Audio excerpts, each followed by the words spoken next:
மயிலாடுதுறை அருகே மணல்மேட்டில் அமைச்சர் உதயநிதி ஸ்டாலின் கலந்து கொண்ட கூட்டம் முடிந்த பிறகு வாழைத்தார்களை போட்டி போட்டுக் கொண்டு வெட்டி எடுத்துச் சென்ற திமுக தொண்டர்கள்.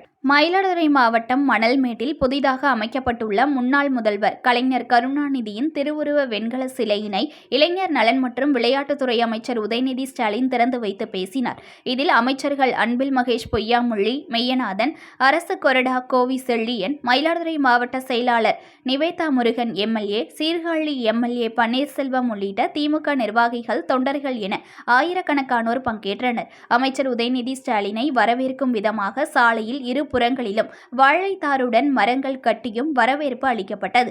அதனைத் தொடர்ந்து கூட்டம் முடிந்து அமைச்சர் உதயநிதி ஸ்டாலின் சென்ற நிலையில் கூட்டத்திற்கு வந்த திமுக தொண்டர்கள் ஏராளமானோர் சாலையின் இருபுறமும் கட்டப்பட்டிருந்த வாழை மரங்களில் உள்ள வாழைத்தார்களை கத்தியால் வெட்டி வாழை குலைகளை தலையில் சுமந்து சென்றனர். சிலர் போட்டி போட்டுக்கொண்டு வாழைத்தார்களில் உள்ள வாழைக்காய்களை கைகளால் பிரித்து எடுத்து சென்றனர். மேலும் பள்ளி முடிந்து சென்ற மாணவர்கள் வாழைத்தார்களை வெட்டி வீட்டிற்கு எடுத்து சென்றனர். நியூஸ்1 தமிழை லைக் பண்ணுங்க, கமெண்ட் பண்ணுங்க, ஷேர் பண்ணுங்க, மறக்காம சப்ஸ்கிரைப் பண்ணுங்க.